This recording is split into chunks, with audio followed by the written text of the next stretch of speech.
കർണാടകയിലെ ഷിരൂരിൽ മണ്ണിടിച്ചിലിൽ കാണാതായ അർജുനായി ഡ്രോൺ ഉപയോഗിച്ചുള്ള പരിശോധന ഇപ്പോൾ അവിടെ തുടരുകയാണ്. പലതവണ ജിഗി ബോട്ടുകളിൽ നാവികസേന മുങ്ങൽ വിദഗ്ധർ ലോറിക്കരികിലേക്ക് എത്തിയെങ്കിലും പുഴയിലേക്ക് ഇറങ്ങാൻ ആയില്ല. ലക്ഷ്മണന്റെ തകർന്ന കടയ്ക്ക് പിന്നിലെ മണ്ണ് നീക്കിയുള്ള പരിശോധനയും അവിടെ തുടരുകയാണ്. പി.കെ. സരീഷ് തയ്യാറാക്കിയ റിപ്പോർട്ട് കാണാം അവിടെ നിന്നും. അർജുനായുള്ള 11ാം നാളുള്ള തിരച്ചിലും പുരോഗമിക്കുകയാണ്. ഡ്രോൺ ഉപയോഗിച്ചും അതേസമയം തന്നെ വെള്ളത്തിലുള്ള പരിശോധനയും തുടർന്നുകൊണ്ടേയിരിക്കുകയാണ്. ഇപ്പോൾ ദൃശ്യങ്ങളിൽ കാണുന്നത് പോലെ നാവികസേന ഉദ്യോഗസ്ഥർ നേരത്തെ സിഗ്നൽ ലഭിച്ച അതേ സ്ഥാനത്ത് വീണ്ടും എത്തി പരിശോധന നടത്തുകയാണ്. സോണാർ ഉപയോഗിച്ചുള്ള പരിശോധന പോലും നടക്കുന്നുണ്ട്. പക്ഷേ ഇപ്പോഴും യഥാർത്ഥത്തിൽ പ്രശ്നം ഈ ലോഹഭാഗം കണ്ടെത്തിയ സ്ഥാനത്തേക്ക് ഇറങ്ങാനോ ആ ലോറി ഏതെങ്കിലും രീതിയിൽ പുറത്തേക്ക് എത്തിക്കാനോ സാധിക്കുന്നില്ല എന്നുള്ളതാണ്. പല തവണ ഉദ്യോഗസ്ഥർ ഇവിടേക്ക് എത്തുന്നു. മുങ്ങി പരിശോധിക്കാനാകുമോ എന്ന് മുങ്ങൽ വിദഗ്ധർ പരിശോധിക്കുന്നുണ്ട്. പക്ഷേ അടിത്തട്ടിലുള്ള ആഴം അതോടൊപ്പം തന്നെ ഈ അടിയൊഴുക്ക് ഇത് രണ്ടും വലിയ രീതിയിൽ തിരിച്ചടിയാവുകയാണ്. നമുക്ക് ദൃശ്യങ്ങളിൽ കാണാം. ബോട്ടിന് പോലും ആ മേഖലയിലേക്ക് എത്തിപ്പെടാൻ, അതായത് യന്ത്രം ഉപയോഗിച്ചുള്ള ബോട്ടാണ്, ആ ബോട്ടിന് പോലും യഥാർത്ഥത്തിൽ അങ്ങോട്ടേക്ക് എത്തിപ്പെടാൻ സാധിക്കാത്തൊരു സാഹചര്യമുണ്ട്. അത്രത്തോളം ശക്തമായ അടിയൊഴുക്ക് ഈ മേഖലയിൽ ഉണ്ട്. അത്രത്തോളം തന്നെ വലിയ അടിയൊഴുക്ക് ഉള്ളതുകൊണ്ട് തന്നെയാണ് യന്ത്രങ്ങൾക്ക് അല്ലെങ്കിൽ ബോട്ടുകളിൽ പോലും അങ്ങോട്ടേക്ക് എത്താൻ സാധിക്കാത്ത രീതിയിലുള്ള ഒഴുക്ക് അവിടെയുണ്ട്. അതോടൊപ്പം തന്നെ ഡ്രോൺ പരിശോധനയും വളരെ വേഗത്തിൽ പൂർത്തിയാക്കണം എന്നൊരു നിർദ്ദേശമാണ് ഇപ്പോൾ ഉള്ളത്. കാരണം എവിടെയെങ്കിലും ലോഹഭാഗമുണ്ടോ എന്ന് കണ്ടെത്തണം, അത് സ്ഥിരീകരിക്കണം. നേരത്തെ തന്നെ ജില്ലാ ഭരണകൂടം പറഞ്ഞിരുന്നത് ഇവിടെ ഒരു റെയിൽവേ ബ്രിഡ്ജുണ്ട്, അതുമുതൽ ഈ അപകടം നടന്ന സ്ഥലം വരെ കൃത്യമായി ഡ്രോൺ ഉപയോഗിച്ച് പരിശോധന നടത്തണം. അവിടെ എവിടെയൊക്കെയാണോ ലോഹഭാഗമുള്ളത് അതെല്ലാം സ്ഥിരീകരിക്കണം എന്നൊരു തീരുമാനം പറഞ്ഞിട്ടുണ്ട്. കാരണം ഈ ലോറിയുടെ ഭാഗം കണ്ടെത്തണം, ടവറുകളുടെ ഭാഗം കണ്ടെത്തണം, അതോടൊപ്പം തന്നെ ഈ ലോറിയുടെ ക്യാബിൻ കണ്ടെത്തണം. ഇത്രയേറെ പരിശ്രമങ്ങളുണ്ട്. അപ്പോൾ ആ പരിശ്രമങ്ങൾ പൂർത്തിയാക്കണം എന്നാണ് പറഞ്ഞിട്ടുള്ളത്. അതുകൊണ്ട് തന്നെ നാവികസേനയും ഒപ്പം തന്നെ ഡ്രോൺ ഉപയോഗിച്ചുള്ള പരിശോധനയും ഒരു ഭാഗത്ത് നടന്നുകൊണ്ടേയിരിക്കുകയാണ്.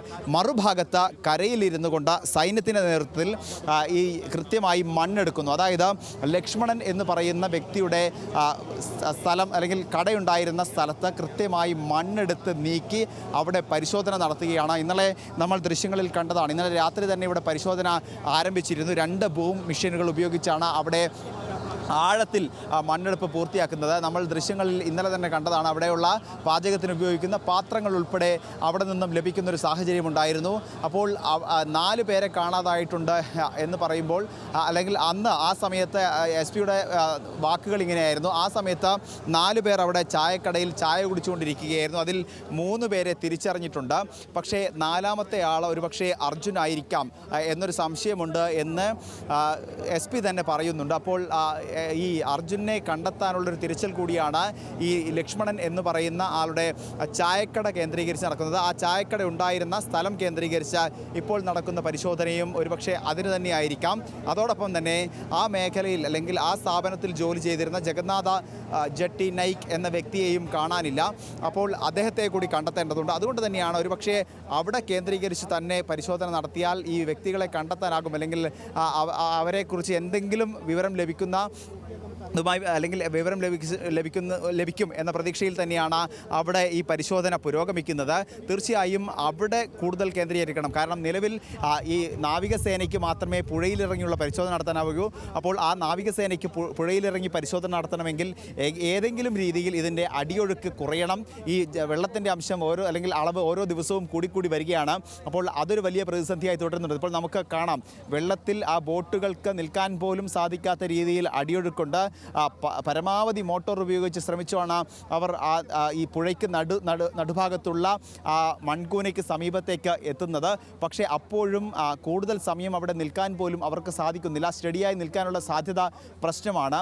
അവരെ ബോട്ട് പുറകോട്ട് വലിക്കുന്നൊരു സമീപനമാണ് ഇപ്പോൾ, അല്ലെങ്കിൽ ആ ഒരു സാഹചര്യമാണ് ഇപ്പോഴും ഉള്ളത്. അതുകൊണ്ട് തന്നെ അവിടെ മുങ്ങി പരിശോധന നടത്തുക എന്നുള്ളത് ഇന്നലെ MLA-യും ഒപ്പം തന്നെ മറ്റുള്ളവരും പറഞ്ഞതുപോലെ ആത്മഹത്യാപരമായൊരു തീരുമാനമാകും ഇപ്പോൾ അവരെ പുഴയിലേക്ക് ഇറക്കുക എന്നുള്ളത്. നിലവിൽ 6 നോട്ടിന് മുകളിലാണ് അടിയൊഴുക്ക് എന്ന് പറയുന്നത്. അതോടൊപ്പം തന്നെ ശക്തമായ കാറ്റ് ഈ മേഖലയിലെല്ലാം ഉണ്ട്. അപ്പോൾ അതുകൊണ്ട് ആ വലിയ രീതിയിലുള്ള പ്രത്യാഘാതങ്ങൾ അവഗണിച്ച് മുന്നോട്ട് പോയാൽ ഒരുപക്ഷെ ഏതെങ്കിലും രീതിയിലുള്ള അപകടങ്ങളുണ്ടാകും. ലോറി ഒന്ന് ഹുക്ക് ചെയ്ത് മുകളിലേക്ക് എടുക്കാൻ പോലും സാധിക്കാത്ത സാഹചര്യമാണ് ഇപ്പോൾ ഉള്ളത്.